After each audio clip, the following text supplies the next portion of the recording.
ഇങ്ങനെയെല്ലാം നമ്പർ 1 ആയി നിൽക്കുന്ന കേരളത്തിന്റെ മുഖ്യമന്ത്രി നല്ലൊരു പനി വന്നാൽ ഇപ്പോഴും ചികിത്സിക്കാൻ അമേരിക്കയ്ക്ക് പോയിക്കൊണ്ടിരിക്കുക. ഞാൻ പറയാലോ, അദ്ദേഹത്തിന് എന്തോ ഒരു വാസി ഉണ്ടെന്ന് തോന്നുന്നു. ഞാൻ ചില നേതാക്കന്മാരുടെ പേരെടുത്ത് പറയുന്നത്. ഇപ്പൊ മുഖ്യമന്ത്രി പിണറായി വിജയൻ മയോ ക്ലിനിക്കിൽ പോയി ചികിത്സ തേടുമ്പോൾ അദ്ദേഹത്തിന്റെ അസുഖം എന്താണെന്ന് ഏറെക്കുറെ സാക്ഷരതയും യുക്തിസഹമായി ചിന്തിക്കുന്ന ബോധമുള്ള മലയാളികൾക്ക് അറിയാം. അതേപോലെ തന്നെ വേണമെങ്കിൽ എനിക്ക് തിരികെ ചോദിക്കാം, ഏതാണ് അങ്ങനെയെങ്കിൽ കേരളത്തിന്റെ മുൻ മുഖ്യമന്ത്രി നമ്മുടെ പുതുപ്പള്ളിയുടെ മുൻ MLA എന്തിനു വേണ്ടിയിട്ടാണ് ചികിത്സിക്കാൻ ജർമ്മനിയിൽ പോയത്? അദ്ദേഹത്തിന് കേരളത്തിൽ നിന്നാ പോരെ? പക്ഷെ ഞാനത് ചോദിക്കില്ല. അങ്ങയുടെ നിലവാരമാണ് എനിക്കെങ്കിൽ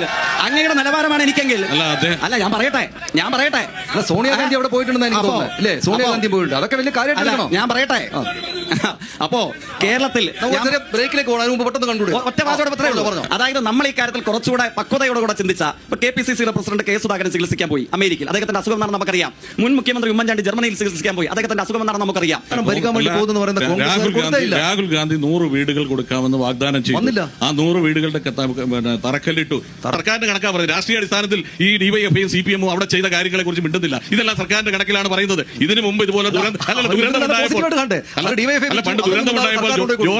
ജോർജ് ഫെർണാണ്ടസിനെതിരെ ശവപ്പെട്ടിക്ക് കമ്മീഷൻ മേടിച്ചു എന്ന ആക്ഷേപം ഉണ്ടായ കാലഘട്ടം നമ്മൾ പറഞ്ഞിട്ടില്ല. ഈ കാര്യത്തിൽ ഈ പ്രയാസം ഉണ്ടായപ്പോൾ അതിനുവേണ്ടി ചങ്ക് പൊട്ടി അധ്വാനിക്കേണ്ട വന്ന കുറേയധികം ചെറുപ്പക്കാരികളൊക്കെ ഈ സദസ്സിലുണ്ടാകാൻ സാധ്യതയുണ്ട്. കാരണം എന്താണ്, ദുരന്തം ഉണ്ടായപ്പോൾ ഞങ്ങളാരും ഒരു രസീത് അച്ചടിച്ചിട്ട്, ഇപ്പൊ നമ്മുടെ നാട്ടിൽ സാധാരണഗതിയിൽ പോലീസിനെതിരെ മുദ്രാവാക്യം വിളിക്കുമ്പോൾ നമ്മളെല്ലാവരും കോൺഗ്രസ്, CPM അല്ലെങ്കിൽ ഇടതുപക്ഷ UDF വ്യത്യാസത്തിൽ വിളിക്കാറുള്ള മുദ്രാവാക്യമുണ്ട്. കള്ളന്റെ കയ്യിൽ നിന്ന് കൈക്കൂലി വാങ്ങുന്ന, ചത്ത ശവത്തിന്റെ പോക്കറ്റ് തപ്പുന്ന, അങ്ങനെ ഒരു മുദ്രാവാക്യമുണ്ട്. ഞാനതിവിടെ ഓർമ്മിപ്പിക്കാൻ കാരണം എന്താണ്, ഞാൻ വ്യക്തിപരമായി കോൺഗ്രസിന്റെ നേതാവിനൊന്നും മോശം പറയില്ല. അദ്ദേഹമൊക്കെ ഇവിടുത്തെ ഏറ്റവും മികച്ചതും മാന്യനുമായ നേതാവാണ്, തർക്കമൊന്നുമില്ല. പക്ഷേയോ വയനാട്ടിൽ അനൌദ്യോഗിക കണക്കിൽ മരണപ്പെട്ടു പോയ 500 മൃതദേഹ ശരീരങ്ങളെ ചൂണ്ടിക്കാട്ടി റസീദ് അച്ചടിച്ചിട്ട് 330 വീടിന്റെ പണം പിരിച്ചു പോയ സംഘം ആരാ? ശവം തൂക്കിയെന്ന് ഞാനിപ്പോ പറയുന്നില്ല. കള്ളന്റെ കയ്യിൽ നിന്ന് കൈക്കൂലി വാങ്ങുന്ന, ചത്ത ശവത്തിന്റെ പോക്കറ്റ് തപ്പുന്ന പണി ചെയ്തത് ആരാണെന്നുള്ളത് കേരളത്തിലെയും പാമ്പാടിയിലെയും ജനങ്ങൾ വിലയിരുത്തട്ടെ. ഞങ്ങൾ എന്താ ചെയ്തത്? ഞങ്ങളൊരു രസീത് അച്ചടിച്ചില്ല. അന്തസ്സായി ആക്രിവിറക്കി, പത്രം ശേഖരിച്ചു, മണ്ണ് ചുവന്നു, കല്ല് ചുവന്നു, മീൻ വിറ്റു. മലയാളികൾ തിരിച്ച് ഞങ്ങളുടെ കയ്യിലേക്ക് വെച്ച് തന്ന തുക എത്രയാണെന്നറിയോ? ഈ കോട്ടയം ജില്ലയിൽ DYFഐക്ക് ഇവിടുത്തെ കോൺഗ്രസ്സുകാരടക്കം ഇവരുടെ കയ്യിൽ കൊടുത്താൽ എത്തില്ലെന്ന് ഉറപ്പുള്ളതുകൊണ്ടായിരിക്കും, ശവത്തിന്റെ പോക്കറ്റ് തപ്പുന്ന ഏർപ്പാടുള്ളതുകൊണ്ടായിരിക്കും കോട്ടയം ജില്ലയിൽ DYFഐയുടെ കയ്യിലേക്ക് വയനാടിന് വേണ്ടി വെച്ച് കൊടുത്ത തുക 1,10,008 രൂപയാണ്. ഞങ്ങൾ 20 ലക്ഷം രൂപയുടെ 100 വീട്, 20 കോടിയുടെ 100 വീട് അല്ലേ, അത് പണിതിട്ടാണ് ഇവിടെ വന്ന് നിൽക്കുന്നത്. നിൽക്കുന്നില്ലേ? ഞാൻ പറഞ്ഞ് അവസാനിപ്പിക്കട്ടെ. എന്നിട്ടോ അദ്ദേഹം പറഞ്ഞു കല്ലിട്ടതിനെ കുറിച്ച്. ഇത് നമ്മൾ ഇവിടെയുള്ള നാട്ടുകാർ കേൾക്കുമ്പോൾ ഇതിൽ വലിയ അത്ഭുതം തോന്നാൻ സാധ്യല്ല. കാരണം എന്താണ്, കഴിഞ്ഞ 10 വർഷമായിട്ട് ഈ ഗാനമേളയ്ക്ക് കോറസ് പാടുന്ന ഒരു പരിപാടി ഉണ്ടല്ലോ, പാട്ട് പാടുമ്പോൾ അതിന്റെ പ്രധാനപ്പെട്ട ഭാഗങ്ങൾ ഏറ്റുപാടുക. 10 വർഷം കേരളത്തിന്റെ മുഖ്യമന്ത്രി സഖാവ് പിണറായി ഏത് പദ്ധതി ഉദ്ഘാടനം ചെയ്താലും, കല്ലിടത്തിലല്ല ഉദ്ഘാടനം ചെയ്താലും, കോട്ടയത്ത് പ്രത്യേക പരിശീലനം ലഭിച്ച കേരളത്തിൽ ആകെയുള്ള കോൺഗ്രസ് നയിക്കുന്ന ഒരു കോറസ് സംഘം ഉണ്ട്. എന്താണ്?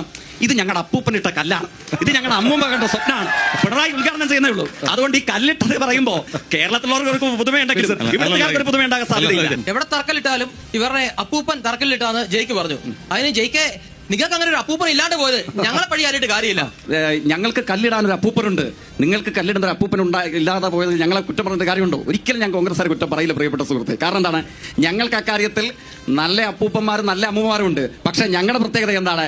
ഞങ്ങളുടെ പ്രത്യേകത കല്ലിട്ടിട്ട് ആ വഴി പോകില്ല.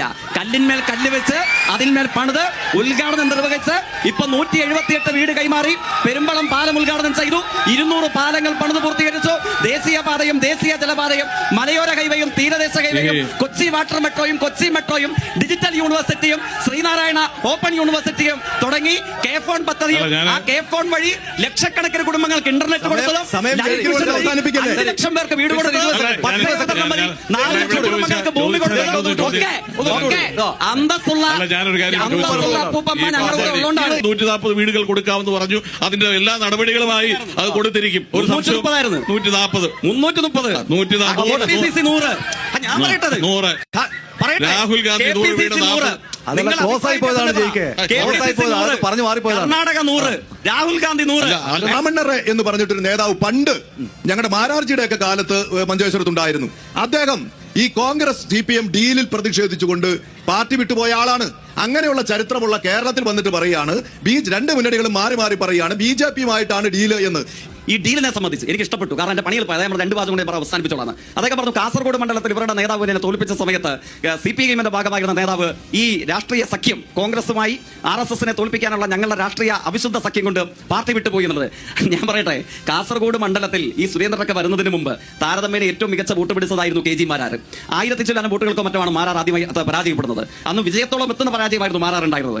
മാരാർ എഴുതിയ ഒരു ആത്മകഥയുണ്ട്, പാളിപ്പോയ പരീക്ഷണങ്ങൾ എന്ന് പറയുന്ന ഒരു വാചകമുണ്ട്, ഒരു പ്രത്യേക ഭാഗം തന്നെയുണ്ട്. അതിൽ മാരാർ പറയുന്ന ആരെക്കുറിച്ചാണെന്ന് അറിയാമോ?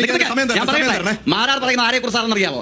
അതായത് രാവണ്ണറെ എന്റെ ഓർമ്മ ശരിയെങ്കിൽ 3.25 ലക്ഷത്തോളം വോട്ടിന് RSSും കോൺഗ്രസും ചേർന്ന് രൂപീകരിച്ച രാഷ്ട്രീയ സഖ്യത്തെ തോൽപ്പിച്ച് കാസർഗോഡ് പാർലമെന്റ് മണ്ഡലത്തിൽ രാവണ്ണറെ ചെങ്കൊടി പാറിച്ചപ്പോൾ അന്ന് തോറ്റുപോയ കോൺഗ്രസ് RSS സംയുക്ത മുന്നണിയുടെ സ്ഥാനാർത്ഥി മാരാർ എഴുതിയ ആത്മകഥാ സ്വഭാവമുള്ള പുസ്തകത്തിന്റെ തലവാചകമാണ്, അതിലൊരു അധ്യായത്തിന്റെ തലവാചകമാണ്, തെറ്റായിപ്പോയ പാളിപ്പോയ പരീക്ഷണങ്ങൾ. ഞങ്ങളെ കുറിച്ചല്ല, നിങ്ങളും കോൺഗ്രസും ചേർന്ന്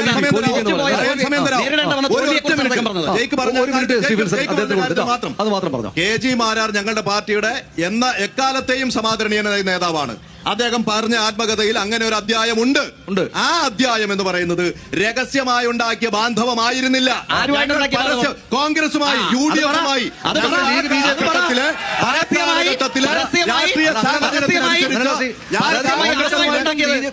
BJP ആയിട്ടല്ല, കോൺഗ്രസ് ലീഗ് BJP. ഞാനതിനെ നിഷേധിച്ചില്ലല്ലോ. ഞാൻ പറഞ്ഞല്ലോ, ആ കാലഘട്ടത്തിലെ രാഷ്ട്രീയ സാഹചര്യം അനുസരിച്ച് കേരളത്തിൽ ഞങ്ങൾ അങ്ങനെ ഒരു രാഷ്ട്രീയ പരീക്ഷണം നടത്തിയിട്ടുണ്ട്.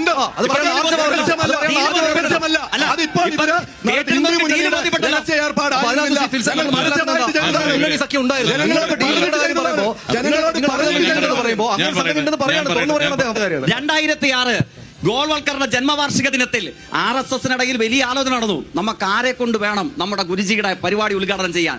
വലിയ തർക്കം നടന്നു. സർസംഘചാലക്, കാര്യവാഹ് പലരെയും വിളിക്കാൻ ഇവർ തീരുമാനിച്ചു. അങ്ങോട്ടും ഇങ്ങോട്ടും അഭിപ്രായ വ്യത്യാസമായി ഒരു തീരുമാനത്തിലേക്ക് യോജിപ്പിലെത്താൻ കഴിഞ്ഞില്ല. ഏതോ വിവരവും ബുദ്ധിയുമുള്ള RSSന്റെ ദീർഘദർശിത്വമുള്ള നേതാവ് പറഞ്ഞു, അങ്ങനെയെങ്കിൽ നമുക്കൊരു ആളുണ്ട്, VD സതീശൻ. എന്ത് ചെയ്തു? അവിടെ അവസാനിച്ചു തർക്കം. സ്കൂളിന്റെ മുമ്പിൽ ഗുരുജി ഗോൾവൽക്കറുടെ എന്താ പ്രശ്നം? RSSനെ അതിശക്തമായിട്ട് പറഞ്ഞ ആളാണ് VS അച്യുതാനന്ദൻ.